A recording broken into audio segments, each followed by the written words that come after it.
Hello বন্ধুরা, কেমন আছো তোমরা? আশা করছি ভালো আছো। তো আমিও ভালো আছি। তো আজকে সকাল সকাল বেরিয়ে পড়লাম, বিচন্দ্রপুর যাব। বিচন্দ্রপুর যাব করে বেরিয়ে পড়লাম, দরকার আছে একটু, আর দোকানের কিছু জিনিসপত্র লাগবে, সেগুলো কিনতে যাব। তাই বেরিয়ে পড়লাম সকাল সকাল। তো বাড়ি থেকে বেরোনোর সময় ভিডিওটা বানাতে পারিনি, কারণ একটু তাড়াহুড়োর মধ্যে ছিলাম। এটা হচ্ছে আমাদের গ্রাম ঢোকার আগে যে গ্রামটা পড়ছে, এটা হচ্ছে যোবুনি। তো দেখো, যোবুনির মাঠে ধান পোতা প্রায় শেষের দিকে, দুই দিকে সব ধান পুঁতছে, আর আমাদের মাঠে এখনও ধান পোতা লাগেই নাই। আমাদের এখনও ধান পুঁততে লাগেই নাই। তো কবে লাগবে তার এখন ঠিক নেই। আর ব্যাপারটা হচ্ছে গিয়ে যে এত রাস্তা খারাপ, আমাদের এই ঘোষগ্রাম থেকে বিচন্দ্রপুর আসার প্রচণ্ড রাস্তা খারাপ, রাস্তার অবস্থা খুবই খারাপ, মানে একা টোটোতে। তো এইদিকে ধান পোতা শুরু করে দিয়েছে, তো অনেকটা পুঁতে ফেলেছে, মানে সকালেই মনে হয় আরম্ভ করেছে। অনেক কটা লোক আছে দেখছি, তা অনেকটাই পুঁতেছে। তো এই বর্ষার সময় মাঠ আসতে খুবই ভালো লাগে, কারণ বৃষ্টি পড়ে, আর এই ধান পোতা দেখতে আমার অনেক ভালো লাগে। মেন ব্যাপার বৃষ্টিতে ভিজতেই ভালো লাগে, ওই যে মাঠে তো আরোই ভালো লাগবে। ও বন্ধুরা দেখো, কথা বলতে বলতে প্রায় আমি আমাদের বিচন্দ্রপুরের বাস স্ট্যান্ড, যেখানে বাস স্টপ আর কি, আমরা বাস ধরি কোথাও গেলে পরে, তো সেখানে চলে এসেছি।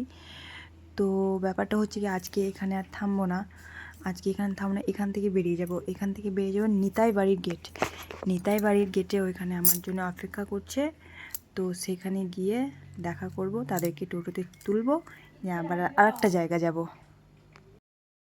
তো বন্ধুরা, আমি প্রায় নিতাই বাড়ির গেটের কাছে চলে এসেছি। তো যাদের আসার কথা ছিল তাদেরকে আমি বলেছিলাম নিতাই বাড়ির গেটে থাকতে, এটা হচ্ছে গেট। তো তারা একটু আগিয়ে চলেছে, আগিয়ে দাঁড়িয়ে আছে। তো এই যে দেখো, যাদের জন্য অপেক্ষা, মানে আমার জন্য যারা অপেক্ষা করছিল, এই যে আমার মা আর আমার ভাইয়ের বউ। তো তাদেরকে টোটোতে তুললাম। তো আমরা সবাই মিলে যাব, কোথায় যাচ্ছি তোমরা সেটা দেখো, আমরা তিনজন মিলে কোথায় যাই।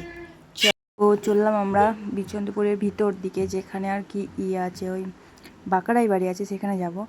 তো আমার মা তো খুবই রেগে গিয়েছে আমার উপরে, কারণ আধ ঘন্টা আমার জন্য দাঁড়িয়ে ছিল, খুবই রেগে গিয়েছে আমার উপরে। তো আমরা যাব বাঁকড়াই বাড়ি।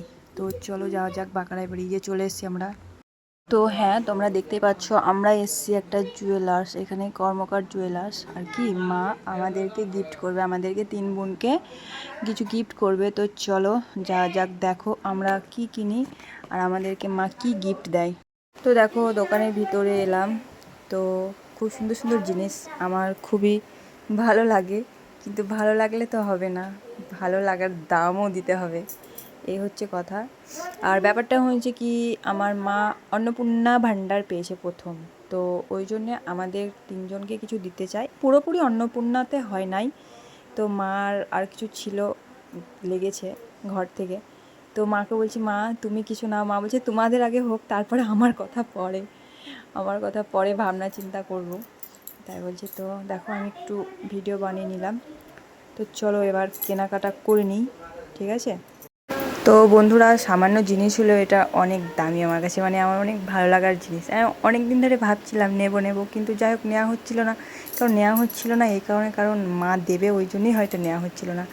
তো একদিন মা হঠাৎ করে বললো যে অন্নপূর্ণা ভাণ্ডার ফর্ম ফিল আপ হয়েছে, তো প্রথম মাসের পয়সাটা এলে পরে আমি তোদেরকে তিনজনকে দেবো। তো ওই জন্যে নিয়ে নিলাম।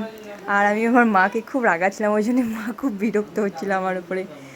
তো এই যে দেখো আমার মা, দোকান থেকে বেরিয়ে এলাম। এই যে সামনে একটা মন্দির দেখছো, এটা হচ্ছে আমাদের বাঁকড়াই মন্দির। আর একটা কথা, যে আমার বুনুর জন্য নিয়েছি, মানে এটা জানে না আমার বুনু। তো দেখবো যখন, মানে বুনুকে দেবো, তখন একটা ভিডিও বানাবো, বুনুর রিয়াকশানটা দেখবা। তো এবার আমরা বাড়ি যাব। তো চলো বন্ধুরা, ভিডিওটা কেমন লাগলো একটু জানাবে। টাটা।